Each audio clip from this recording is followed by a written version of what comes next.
Hating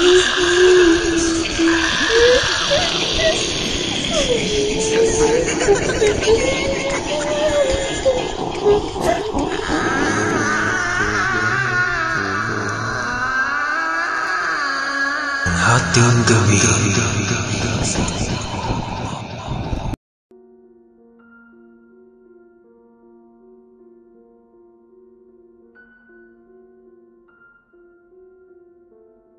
Ako po pala si Dylan, Sir Ed. May isi-share lang po ako sa inyong kwento na katatakutan na naranasan ko. Nitong 2022, nang pinasok ako ng pinsan kong si Ate Evelyn bilang katuwang sa pag-aalaga sa halamanan. Bukod po sa mga halaman, ay may mga binibenta din pong mga paso at patabang lupa saka mga bato ang may-ari ng pinapasukan namin. Malawak din po ang halamanan na yun, Sir Ed. Kaya kailangan ay dalawa ang mag-aalaga o ang tagapagbantay. Medyo liblib ang lugar na yon at madaming puno sa paligid. Stay in kami doon dahil malayo din yon sa aming probinsya. Meron naman po kaming tinutuluyan doon na maliit na bahay lang, nagawa naman sa bato. Si Ate Evelyn nga po pala ang isa sa mga nakakatanda kong pinsan. Maputi po siya, matangkad at mahaba ang buhok. Bukod po doon ay mabait din po siya. Tanghali na nang makadating ako kay Ate Evelyn. Medyo naligaw pa nga ako dahil hindi ko kabisado ang lugar. O Dylan, tara at kumain muna tayo. Pag-anyaya sa akin ni Ate Evelyn. Sige po ate, sagot ko naman. Siya nga pala, okay lang ba na tulungan mo akong ilipat yung mga bato sa puno ng akasya? Pakiusap sa akin ni Ate Evelyn. Sige ate, no problem sa akin yan. Sagot ko naman. Salamat ha. Pasensya na, di ko kasi kaya yung mga bato na yun eh. Sabi ni Ate Evelyn. Pagkatapos namin kumain, ay namahinga lang ako saglit. Tapos ay pinuntahan ko na yung batong ililipat ko sa puno ng akasya. Habang pasan-pasan ko ang mga bato na ililipat ko, ay biglang may sumitsit sa akin. Nilingon ko naman yon, pero wala naman akong nakitang ibang tao. Sinawalang bahala ko iyon, Sir Ed. Nang maibaba ko na ang mga bato sa akasya, ay babalik na sana ako sa bahay na tinutuluyan namin.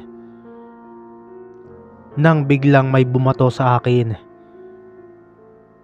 Sino yan? Ayus-ayusin nyo pang titrip nyo ha? Pasigaw kong sabi. Dylan, sino ba kinakausap mo? Nagtatakang tanong ni Ate Evelyn na noon ay nakatayo na pala sa likuran ko. Ate, may nantitrip sa akin eh. Sagot ko naman. Nantitrip? Tanong ni Ate Evelyn. O ate, binato ako ng bato sa ulo eh.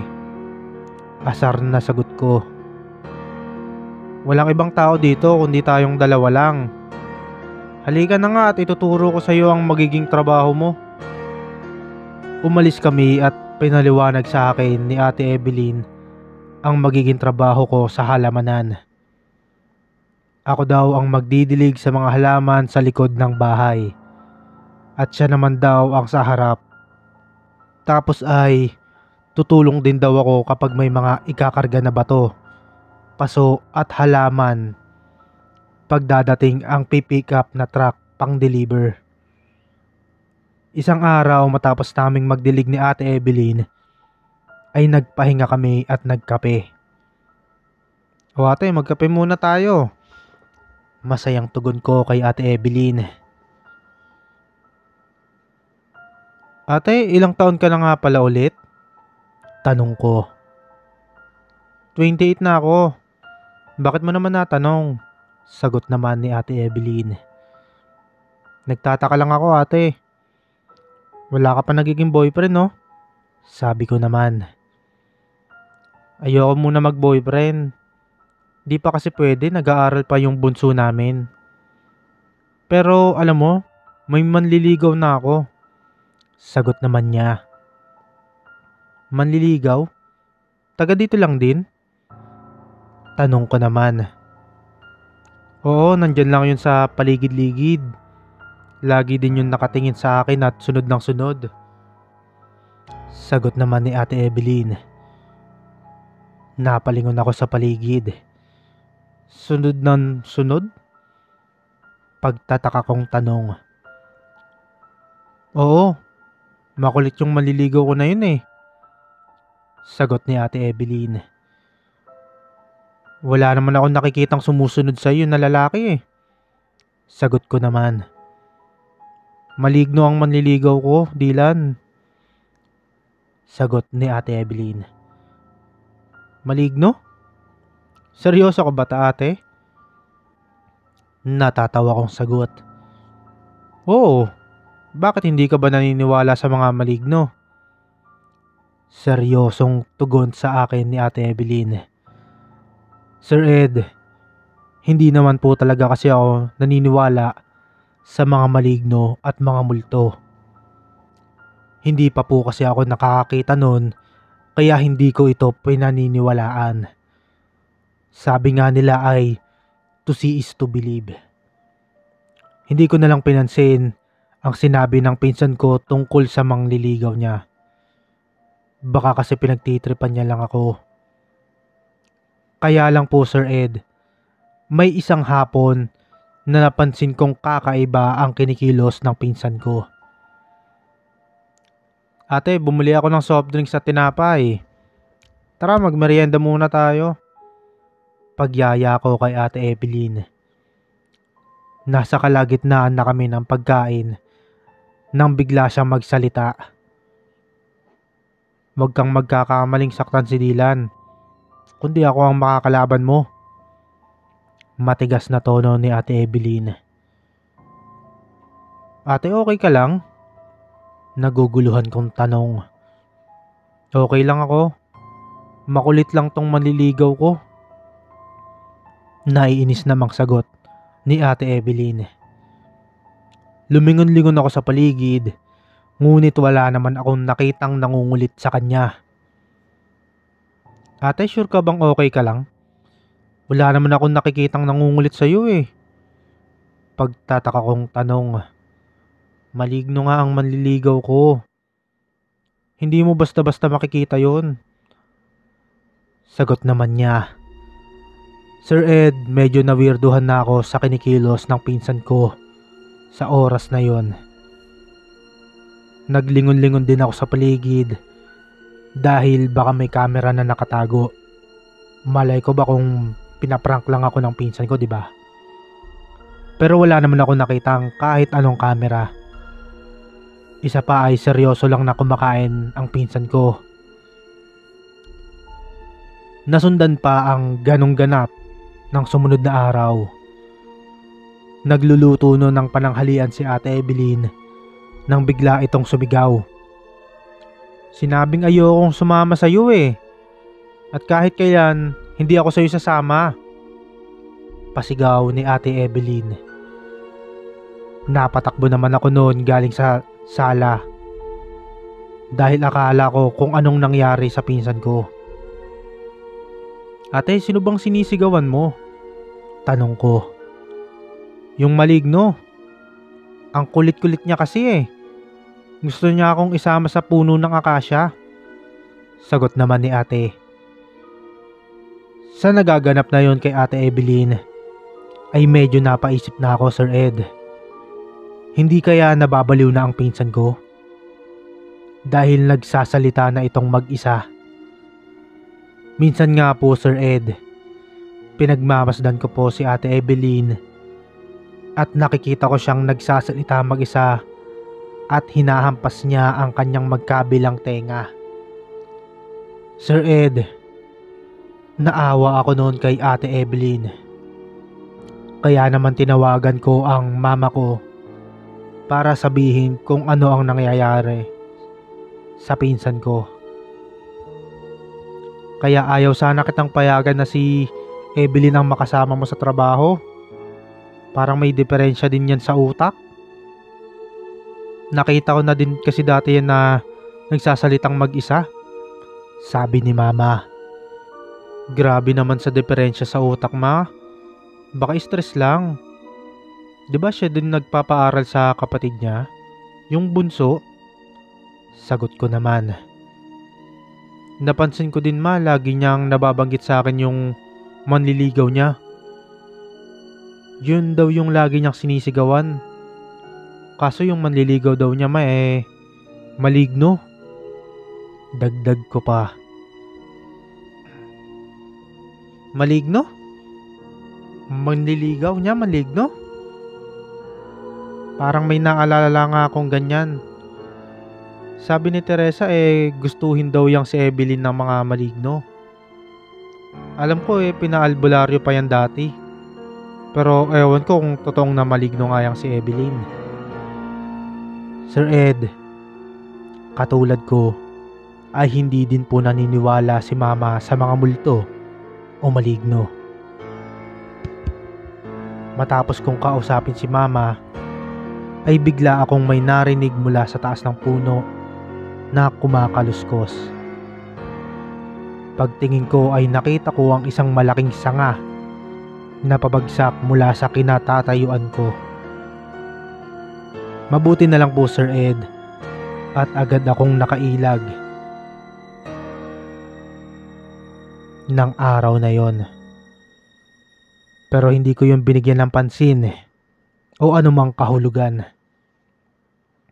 Baka kako marupok na ang sanga ng puno at saktong babagsak na yon ng ganong oras. Nakatambay po kasi ako noon sa puno ng akasya. Nang kinagabihan ay nakahiga na kami ni Ate Evelyn at nagse-cellphone naman ako. Nakaugalian ko na po kasing mag-cellphone bago matulog. Mga alauna na din ata ng madaling araw yon. Mahimbing na rin ang tulog ni Ate Evelyn. Maya-maya ay biglang may kumatok sa pinto. Katakataka yun, Sir Ed, dahil wala namang bumibisita sa amin ng ganong oras. Kaya ang unang pumasok sa isip ko ay baka magnanakaw yun. Hindi ko muna yung pinansin at nakiramdam muna ako. Hanggang sa kumatok ulit iyon. Pero sa pagkakataon na yun ay mas malakas. Sisigawan ko sana ang kumatok para alam niyang gising kami. Pero biglang tinakpan ni Ate Evelyn ang bunganga ko. Huwag kang maingay. Manliligaw ko yan. Gusto niyang pumasok.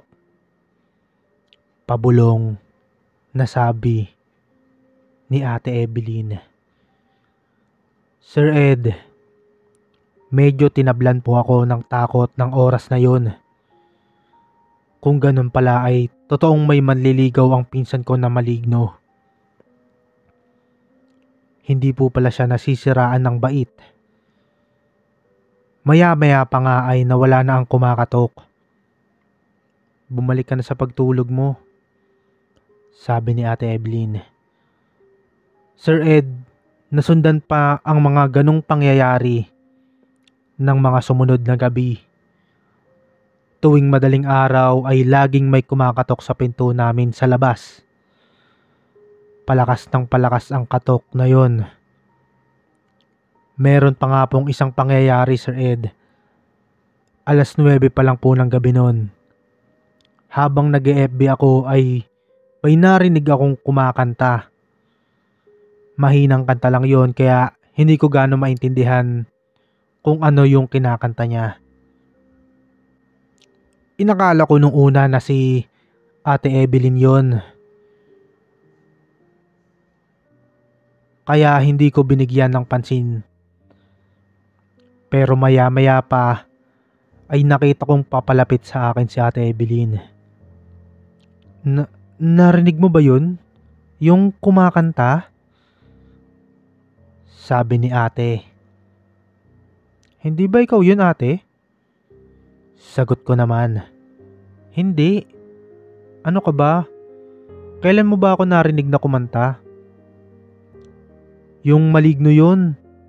Nangaharana ata. Natatawang sabi pa ni Ate Evelyn. Kaya ang ginawa namin ay sinundan namin ni Ate Evelyn kung saan nanggagaling ang tunog. Malapit iyon sa bintana. Kaya lang ay hindi pa kami nakakalapit sa bintana ay biglang nawala ang kumakanta. Tapos ay biglang hinawakan ni Ate Evelyn ang braso ko. Dylan, nandito na siya sa loob. Mahinang tugon ni Ate Evelyn. Nang tinignan ko si Ate Evelyn ay nakita kong maluha-luha na siya. Ate, bakit? Pag-aalala kong tanong. Dylan, kukunin daw niya ako. Isasama daw niya ako. Natatakot na tura ng pinsan ko. Sir Ed, ng mga oras na yon ay naniniwala na ako kay Ate Evelyn tungkol sa manliligaw niya. Pre, naniniwala ba kayo sa mga maligno? Tanong ko sa mga kaibigan ko. Nagiinom po ako noon, Sir Ed, kasama ang mga naging kaibigan ko malapit sa pinagtatrabahuhan ko. Oo, madami dito noon. Bakit mo naman natanong? Sagot ni Allen. Kasi yung pinsan ko, si Ate Evelyn, may manliligaw daw siyang maligno. Sagot ko naman. Nako, nagkakagusto sa kanya yung maligno. Gusto mo pagamot natin sa lolo ko? Kaso natutulog na si lolo eh. Bukas na lang. Pagpresenta ni Allen. Talaga pre? Kayang gamutin ng lolo mo yung ate ko? Tanong ko naman. Oo. Ang lolo ko yung pinakamagaling na albularyo dito sa bayan natin.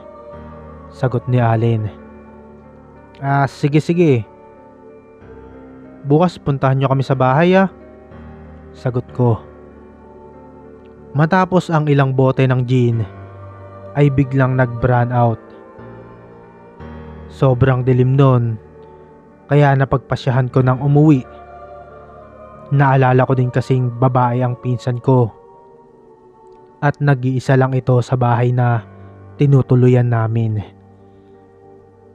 Nasa halamanan na ako at ilaw lang ng cellphone ang gamit ko. Sobrang dilim po kasi noon, Sir Ed. Papalapit na ako sa tinutuluyan namin nang biglang meron akong makitang anino sa bintana. Inakala kong pinsan ko yon. Pero nakita kong maiksi ang buhok ng anino. Kaya't nalaman kong ibang tao yon. Dahil mahaba ang buhok ni Ate Evelyn.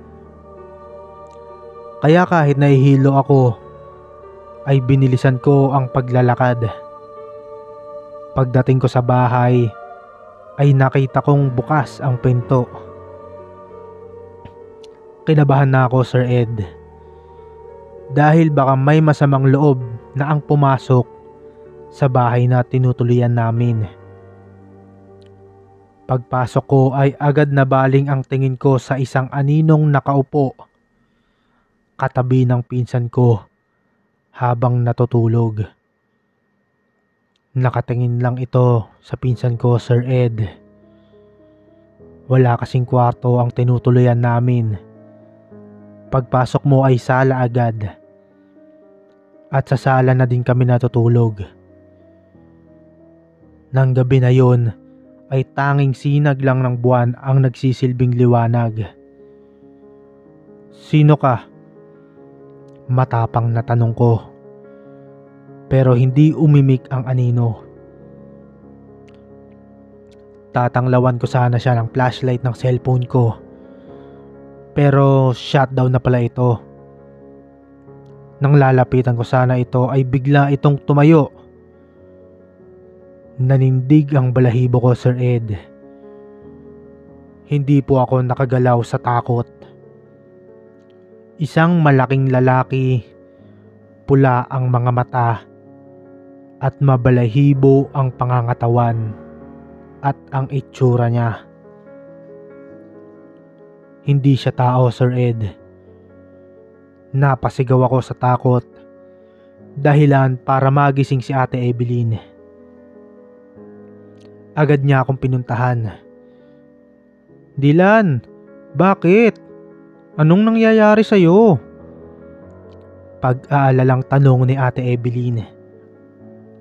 May maligno, ate. May maligno. Natatakot kong sabi. Wala na, Dylan, sabi naman ni ate. Habang pinapakalman niya ako, ay bigla din bumalik ang kuryente. Kinuha agad ako ng isang basong tubig ni Ate Evelyn. At ininom ko naman yon.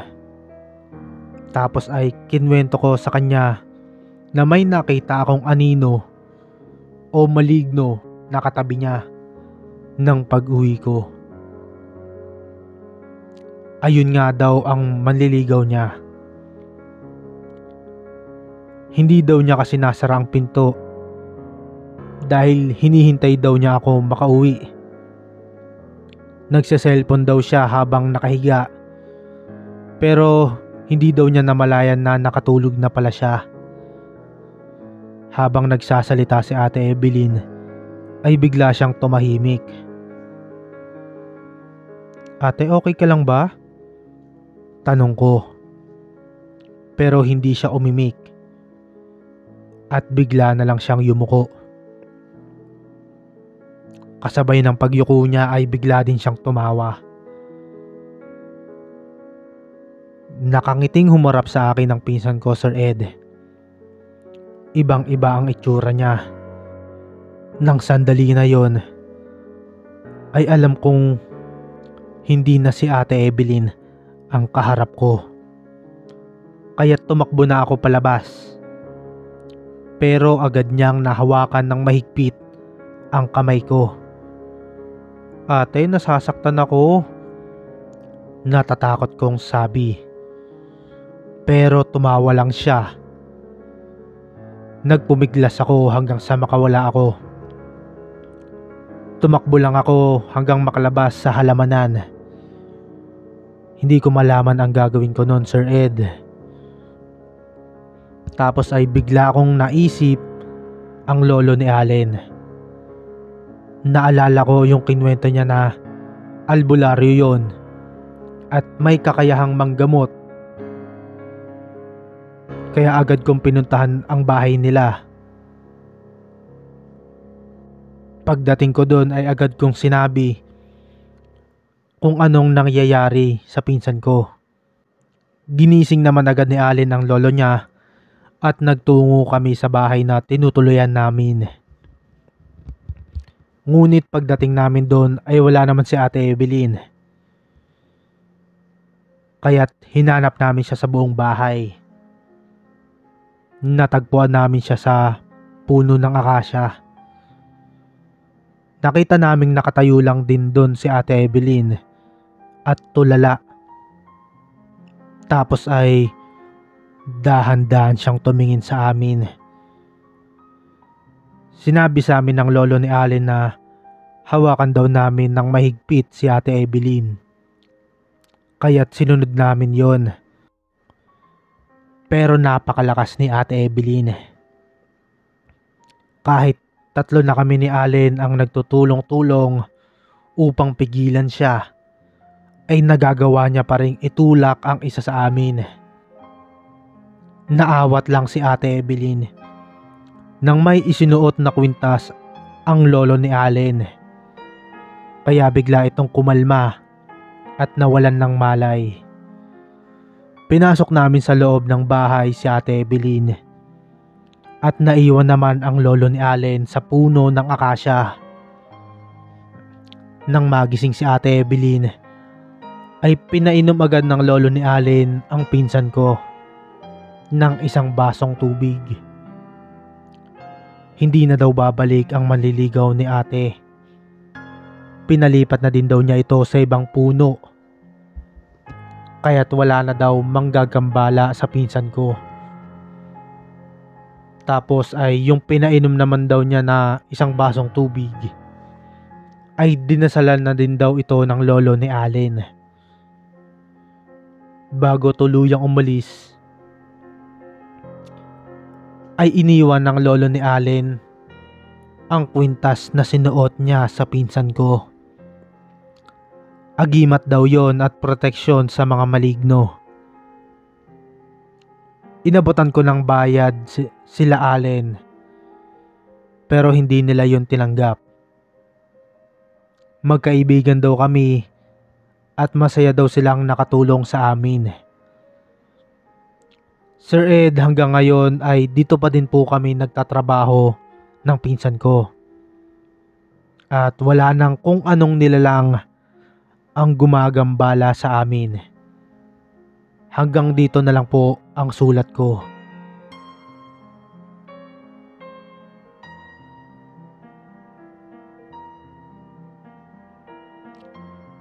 Mga kahating gabi listeners, nakapag-subscribe na ba kayo sa ating YouTube channel? Kung hindi pa ay huwag kalimutang mag-like, share at subscribe. Kung may nakakatakot din kayong story, ay pwede nyo ding ibahagi yan sa ating Facebook page, Hating Gabi Tagalog Horror Stories. Ilalagay ko na din ang link sa comment section. Muli, ako po si Sir Ed na bumabati sa inyo ng magandang hating gabi.